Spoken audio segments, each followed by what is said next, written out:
Archipel Télé, entrevue, dimanche 18 avril 2021, pour le festival Archipel sous surveillance, après presque un an de pandémie. Ce soir, nous sommes avec Denis Rollet. Trois mots rapides sur Denis Rollet, esprit premier d'une certaine cave 12 à Genève, avec cofondateur avec la co-directrice du festival Archipel, Marie Janson. Denis Rollet, bricoleur de génie, touche à tout, qu'on a vu pouvoir aussi faire des concerts qui devenaient en termes d'installation de plus en plus autonomes, avec plein de machines, des tours de bande. Et là, au festival Archipel, avec une pure installation dans la salle des veilles, c'est ça, dans la salle des veilles, deux Revox, deux haut-parleurs, une salle complètement dénudée, et là on n'entend rien. S'il y a un peu le... Ah, il y a...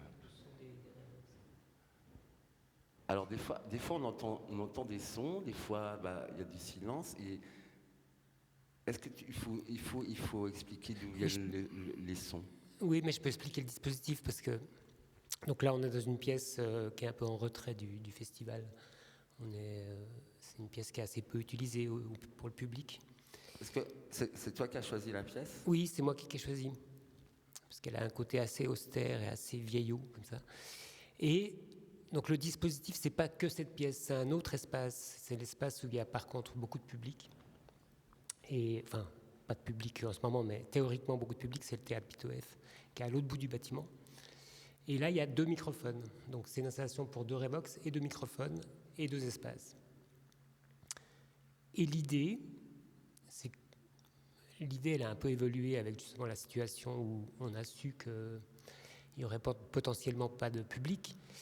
C'était qu'on se retrouve seul ou avec une caméra de surveillance dans un espace totalement vide, avec de l'information qui vient d'un autre espace qui n'est pas vide. Pour créer cette distance qu'on vit un peu depuis une année où on est seul chez soi avec des informations qui sont filtrées par des médiums assez peu contrôlables et assez impalpables. Donc c'est un peu une réflexion là-dessus, sur le transfert de l'information d'un espace à un autre avec un filtre qui est l'enregistrement et la diffusion. Mais c'est un enregistrement qui est lui-même de temps en temps modifié. Oui, c'est ça, l'enregistrement lui-même modifie l'information. Il y a une sorte de structure temporelle dans l'installation. Fait que des fois, ça prend vraiment la réalité, puis elle se transforme avec des bribes qui s'ajoutent ou qui se remplacent, ce qui fait qu'on comprend plus vraiment. On comprend, mais c'est pas la réalité en fait. Et après, c'est la machine qui a des moments de panique, comme ça, elle prend le dessus et ce qui est capté dans l'autre pièce disparaît. Et ça dépend vraiment de ce qui se passe là-bas. Des fois, il n'y a rien et c'est du silence amplifié. Des fois, il répète avec des instruments. Mais là, donc là, par exemple, ce qu'on entend, c'est presque du direct de la salle, du salon d'écoute. Oui, c'est ça. C'est du direct, sauf qu'il y a un feedback de Revox en ce moment. Mais les fréquences, elles viennent de là-bas. Les fréquences, elles interagissent sur le son qui est traité par le Revox. On écoute un peu le feedback de la salle vide.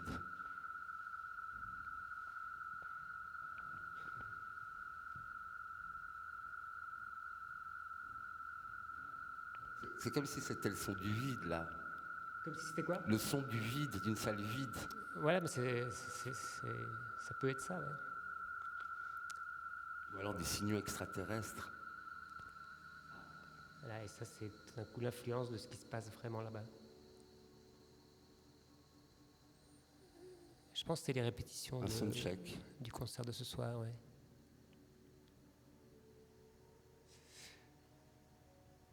Et le côté complètement dénudé de la salle parce qu'on ne sait pas trop, c'est un peu inquiétant. On se demande si tu es un surveillant, un bourreau, une victime. Il y a des gens qui m'ont dit que ça ressemblait à un bureau de la Stasi.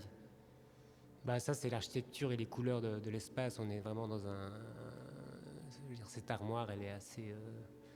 Mais toi, t'as pas réfléchi en termes de pure surveillance. Non, parce que j'ai réfléchi en termes de solitude face à l'information. Et quand j'ai proposé à Marie, parce qu'au début, ça devait être une installation qui prenait tout l'espace, qui allait être quelque chose de beaucoup plus classique, assez esthétique aussi dans le dispositif. Puis quand je lui ai proposé ça, je ne savais pas que le festival allait être sous-titré Archipel sous surveillance. Et elle me l'a dit à ce moment-là. Et c'était vraiment comme si les deux intentions se rejoignaient. Donc c'est comme un hasard, mais un hasard qui fait écho parce que même moi, enfin toutes les personnes qui ont vu la pièce, du coup, avec le titre Archipel sur surveillance, on a vraiment d'être dans une pièce d'écoute. Oui, c'est ce que ça donne, ouais. Et donc c'est comme un feedback de ta pièce. Voilà. Et puis l'idée, c'était de mettre ça dans une armoire comme si ça avait toujours été là. Ce qui fait que ça peut ressembler à une salle de surveillance où ça a été conçu pour ça, quoi. Mais tu l'as pas pensé comme ça, du coup, elle prend presque vie elle-même. Oui. Elle prend une autre connotation. En fait, je la découvre en ce moment, en fait. Parce que justement, il y a des gens, parce que j'ai des retours des gens. Des gens qui se retrouvent seuls dans cet endroit.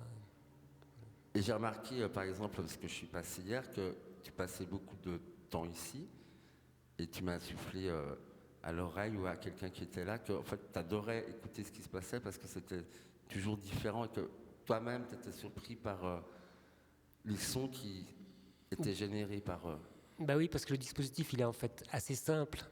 Par contre, ce qui vient de l'autre espace, c'est tellement varié que oui, je suis complètement surpris, puis je peux passer des heures à découvrir ce qui se passe. Puis je l'ai un peu monté à la dernière minute, le dispositif, concrètement. J'ai beaucoup réfléchi pendant plusieurs mois, ce qui fait que je suis encore dans l'étape de... Est-ce que tu le construire. Tu l'as modifié depuis que c'est... Oui, j'ai un peu changé parce qu'il y a une sorte de matrice générale qui dure une vingtaine de minutes, qui ouvre simplement des aiguillages. Donc le signal, il y a 2 entrées, 2 sorties par Revox, et les 2 entrées des microphones, et les 2 sorties des haut-parleurs. Et toutes ces entrées-sorties, on peut les assigner différemment. Donc tout d'un coup, le Revox Duo va sortir et entrer sur lui-même. Puis comme il y a 2 têtes de lecture sur Revox, une qui enregistre et qui lit en même temps, on a une sorte de feedback qui se déclenche. Pareil avec celui du bas. Du coup, il y a une sorte de structure globale j'ai fait une sorte de partition pour qu'il se passe qu'il se passe quelque chose, et je le modifie encore un petit peu. Mais pourquoi 2 Revox en fait? Parce qu'il y en a. Après, ça c'est lié à mes recherches que je fais depuis tout le temps, où j'ai toujours 2 appareils. Il y en a souvent un qui enregistre, l'autre qui lit. Et ça crée le fait qu'il y ait vraiment en tout 2 fois 2 têtes de lecture, ça ouvre. Ok. Et puis des fois, vu qu'il y a une boucle, il y a une seule bande magnétique qui passe de l'un à l'autre, ça peut aussi se fixer dans cette boucle, puis on a une répétition qui, grâce à un des 2, peut se transformer. Alors peut-être que parce que peut-être qu'il n'y a pas... Enfin, tous les spectateurs ne comprennent pas trop comment fonctionne un Revox, mais on peut se rapprocher donc on voit bien qu'il y a une bande qui tourne, hein, Ouais. ça, sur elle-même. Donc en fait, qui enregistre et qui s'efface ou qui se réenregistre. Elle peut s'effacer. En fait, ça fait effacement, enregistrement, lecture. Voilà. Effacement, enregistrement, lecture. Et tout ça peut être mis en marche ou pas. Donc ça peut être enregistrement, lecture avec une quinzaine de secondes de delay. Ça peut être lecture-enregistrement, ce qui fait un espèce de... Ou alors ça peut être enregistrement en permanent.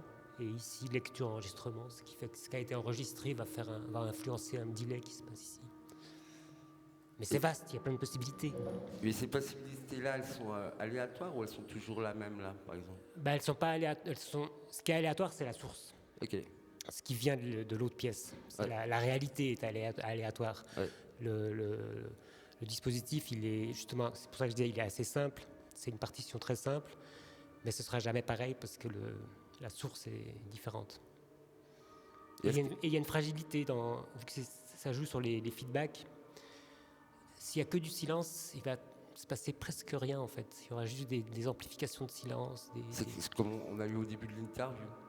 Voilà, au début, il y avait presque une sorte de silence amplifié. Là, il y a des gens qui sont en train de jouer ou de diffuser quelque chose.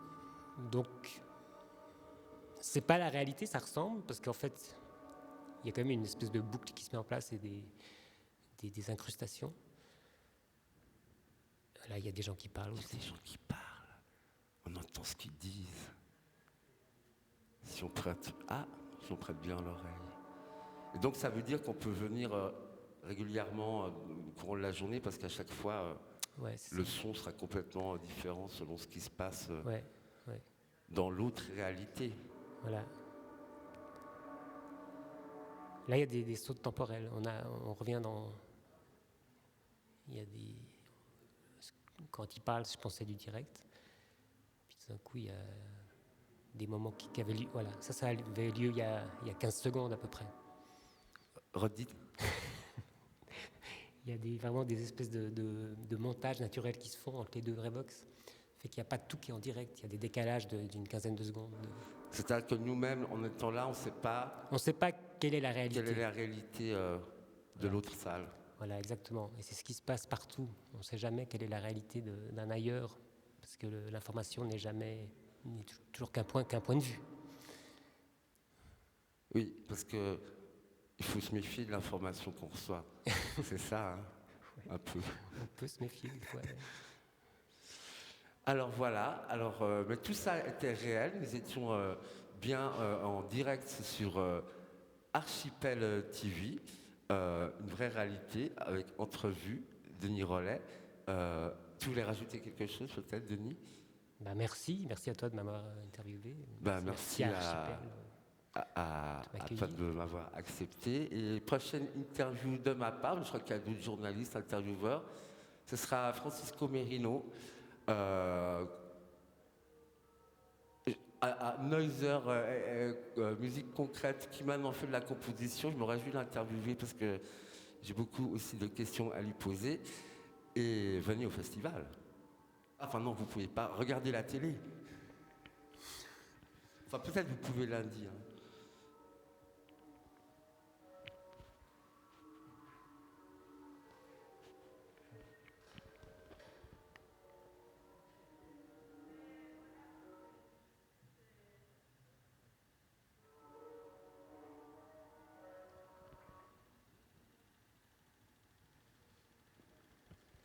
Et ne croyez pas tout ce qu'on vous dit.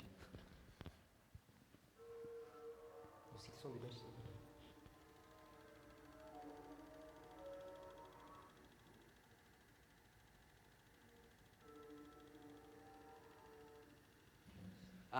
C'est coupé là? On a quand même oublié de dire le nom de l'installation, c'est Vox. Vox. Est-ce qu'il y a une raison particulière ou...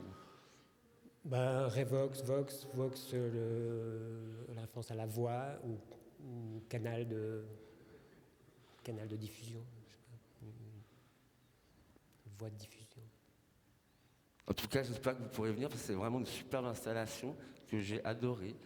Et comme Monsieur Denis Rollet, je pourrais passer des heures à rester là pour se reposer, se détendre. Mais bientôt, il y a un concert que je veux voir.